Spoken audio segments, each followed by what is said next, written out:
Hello. Krishna was the cutest child ever, and Krishna was the naughtiest boy. There were a lot of instances where Krishna taught beautiful lessons to people. He was the guide of conduct for many of us.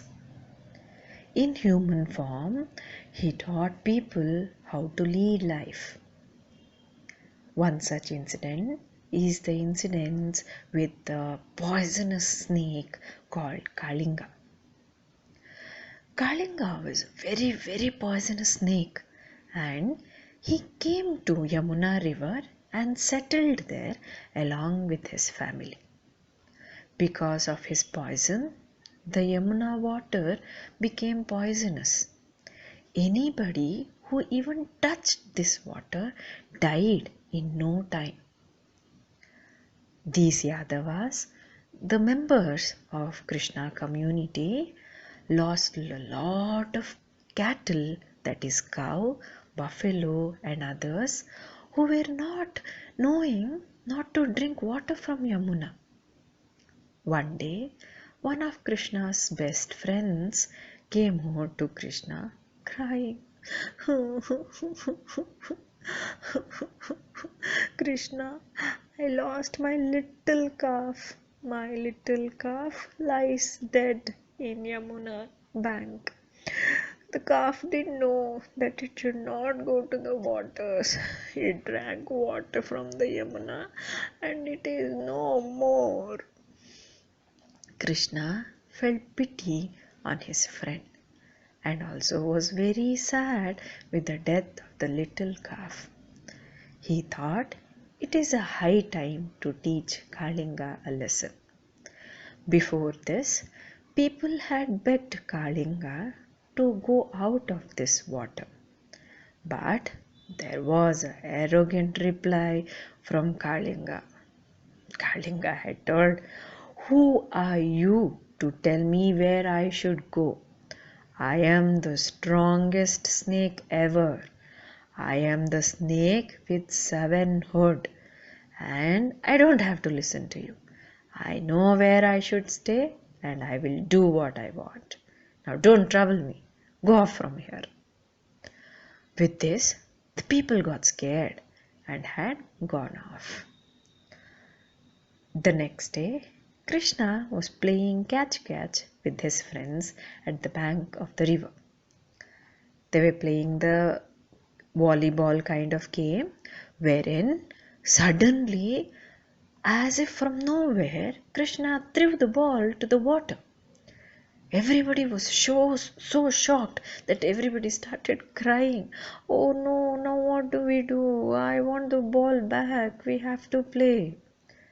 Krishna smiled at everybody and told, "Do not worry. I will go and get the ball." And with this, he jumped into the water.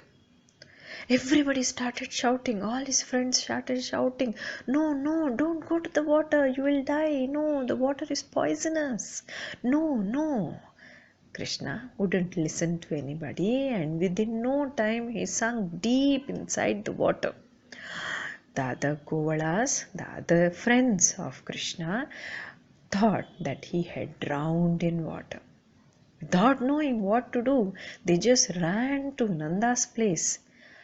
Nanda and his wife Yashoda ran to the river banks just to see that the water in Yamuna was going so up and down, was so rash, was so ferocious that it was as though there was tsunami inside the water. Actually, Krishna had not drowned. He had moved down inside the water and was swimming around to catch hold of this Kalinga. He met Kalinga and very decently, very politely requested him to leave Yamuna river so that his people could use the water again. But since Kalinga was so egoistic, so full of pride, the same arrogant reply came from him. He just wanted to send off Krishna from there. Without any other option, Krishna had to fight with this Kalinga. There started a ferocious fighting between Krishna and Kalinga. No poison of this Kalinga, no strength of this Kalinga, no hood of this Kalinga could match the power of Krishna. There was water of Yamuna going up and down, flowing this side, that side during this fight. After some time, there was complete silence.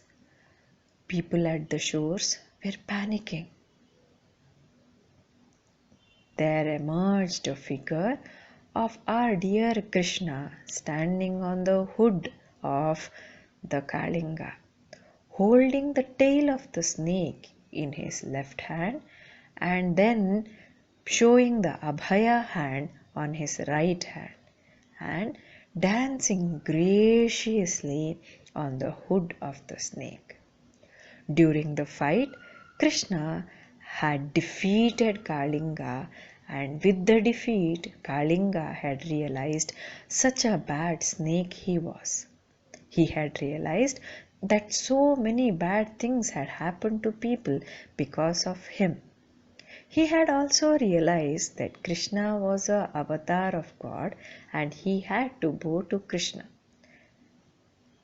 The grace of Krishna's dance was so beautiful that gods from the sky showered flowers at Krishna. Also, gods from the sky played beautiful musical instruments. Shocked were the people around the banks of Yamuna. They praised Krishna, they danced along with him, and they bowed to him very lovingly. Such were the incidents of Krishna's childhood. He was the naughtiest child ever. He would stop the Gopikas from them to go to Mathura where they sold the butter, the curd and the milk. He would stop them on the way and then demand extra taxes. He would say, yeah, those taxes are for my father. For me, I being the prince, you have to give me extra taxes. Oh, sadly, the Gopikas would give him handful of things. Maybe handful of butter, handful of ghee, handful of curd.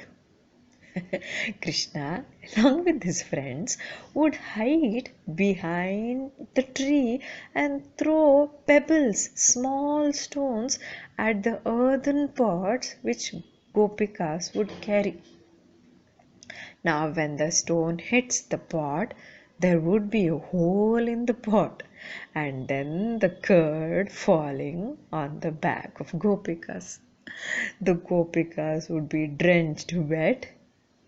Krishna, along with his friends, would laugh and make fun of them.